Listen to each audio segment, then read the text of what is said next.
ერთხელ მაინც უნდა მოამზადოთ ეს ჩილის ტკბილ-ცხარე соуსი, რომელიც ძალიან გემრიელია და დღეს ჩვენ ერთად მოვამზადებთ და ნახავთ რამდენად ადვილად მოსამზადებელია. გავრეცხოთ და მოვამზადოთ ყველა ინგრედიენტი, გამოვიყენეთ მწარე და ტკბილ წითელ წიწაკას. ასევე ნიორი, მე დავამატებ ჯანჯაფილის პატარა ნაჭერს, ეს საოცარ არომატს აძლევს. თუ ამ მომენტისთვის არ გაქვთ ჯანჯაფილი, ეს არაუშავს, სხვა დროისთვის გაითვალისწინეთ. წითელი მწარე წიწაკას მე ნახევარს თესლები არ გამოვაცალე, ასე თესლიანად დავამატე.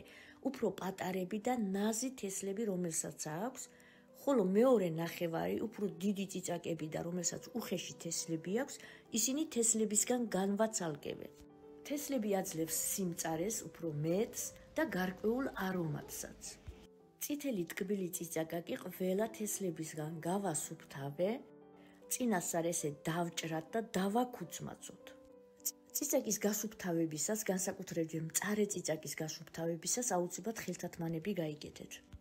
საბოლოოდ მე მაქვს 500 გრამი ტკბილი წიწაკა და 500 გრამი მწარე გასუფთავებული წიწაკა. გავასუფთავოთ ნიორიც, სულ გჭირდება 150 გრამი ნიორი და მე დამჭირდა 2 თავი ნიორი. მარილს ვამატებ 50 გრამს, ეს არის 2 სუფრის კოვსი. დავამატებთ 300 გრამ 9%-იან ძმარს, მე მაქვს სახლის ღვინის ძმარი. წიწაკები და ნიორი დავაბლენდეროთ ან გავატაროთ ხორცსაკებში.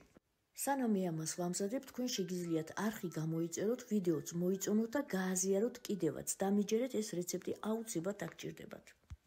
მწარე და ტკბილი წიწაკა ცალ-ცალკე დავაჩოფერე ესე და მოვათავსე ღრმა თასში. მერე აქვე მოვათავსებ ნიორსაც, დავამატებ ჯანჯაფილის სულ პატარა ნაჭერს, რომელიც საოცარ არომატს აძლევს და ამასაც დავაბლენდერებ. ნიორსაც დავამატებ თასში და ერთხელ კიდევ ამ ხელის ბლენდერით ჩავაბლენდერებ, რადგან ეს უკეთესად აკუცმაძეთ. უნდა მივიღოთ რაც შეიძლება ერთგვაროვანი მასა. გადმოვიტანე შესაფერის სქელძირიან ქვაფში. დავამატე 500 გრამი შაქარი. ჯერ ვამატებ 1 სუფრის კოვს მარილს, რო წამოდუღდება, დავაგემოვნებ და მარილად შევაწავებ. ამ ძმარს დავამატებ მოგვიანებით და შემოვდგათ ცეცხლზე.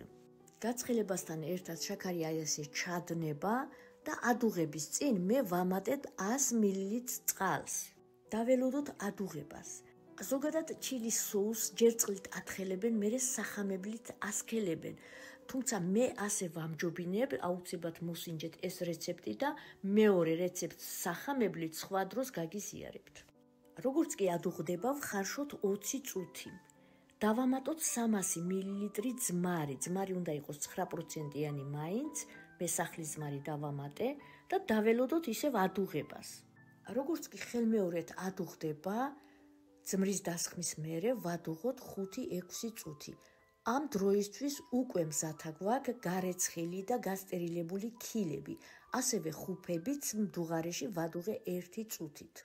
5-6 წუთის დუღილის მერე ჩავასხათ ქილებში და თავი მოუკრათ მჭიდროდ.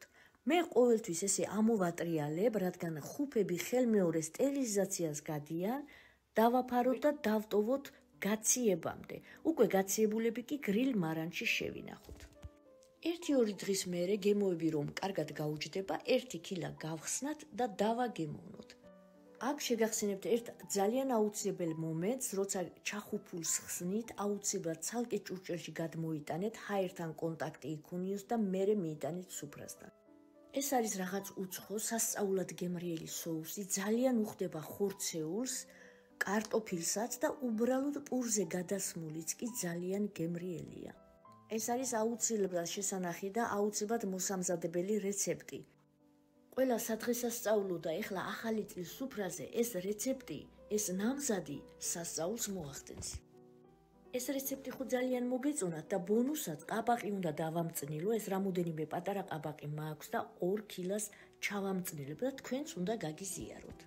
თუ ძალიან პატარა ზომის ყაბაყები გაქვთ, თავი ბოლო მოაჭერით და მთლიანებით შეგიძლიათ დამწნილოთ. მე კი ასე დავჭრი ნაჭრებად, ცოტა მსხვილი ნაჭრებად დავჭრი. თან ასეთი დაჭრილი ქილებში უფრო მეტი ჩამეტევა. ასევე გამოვიყენებ წითელ ბულგარულ წიწაკას ჩავამატებ შუა და შუა, რამოდენიმე კბილ ნიორს, ნიახურიმად და უხრახუშსაც მწარე წიწაკას გემოვნებით და დაფნის ფოთოლს. უკვე გასტერილებულ მშრალ ქილებში ჩავალაგოთ ესე ფენა ეს ყველაფერი. სანამ მე ამ ქილებს შევავსებ, თქვენ შეგიძლიათ არხი გამოიწეროთ, ვიდეოც მოიწონოთ და გააზიაროთ კიდევაც. ასე მომზადებული ყაბაყის მწვრილი გამოდის ძალიან ხრაშუნა, აუცილებლად მოამზადეთ.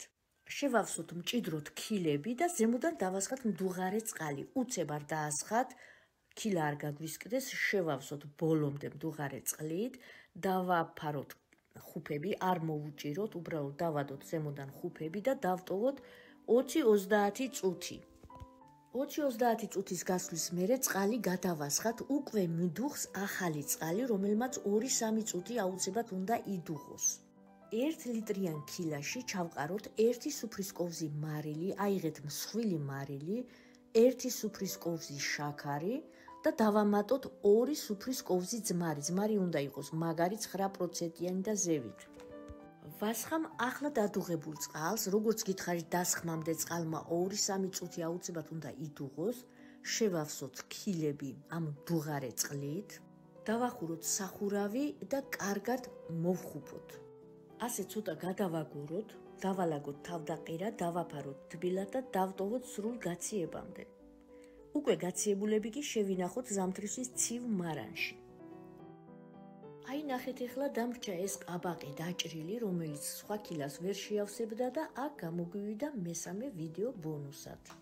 ნახეთ როგორი გემრიელი თებში მოვამზადო. დაჭრილ ყაბაყს მოვაყაროთ მარილი ორივე მხარეს და შევწვათ ცოტა გაცხელებულ ზეთში. შევწვათ ჯერ ერთ მხარეს, მერე მეორე მხარეს, უნდა შევაწითლოთ.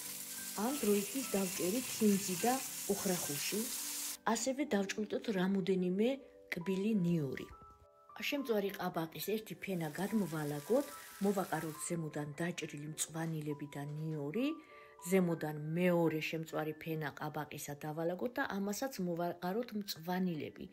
გამოდის სასწაულად გემრიელი, წასახემსებელი, რომელიც შეგიძლიათ ასე სახელდახელოდ მოამზადოთ. დარწმუნებული ვარ, რომ ეს სამივე ვიდეო რეცეპტი ძალიან მოგეწონათ და მეგობრებსაც გაუზიარებთ. მე კი თქვენ ერთხელ კიდევ შეგახსენებთ არხის გამოწერა, ნუ გავიწყდებათ, ეს თქვენთვის არის უკეთესი, რომ ახალი რეცეპტები არ გამოგრჩეთ. მე კი თქვენ ახლა დროებით დაგემშვიდობებით, მალე ისევ შევხვდებით ძალიან საინტერესო რეცეპტებით, მით უმეტეს რომ ახალი წლები გვახლოვდება და სასწაული რეცეპტები მაქვს თქვენთვის მომზადებული და ამ დღეებში გაგიზიარებთ, იქამდე კი ბედნიერ დღეებს გისურვებთ.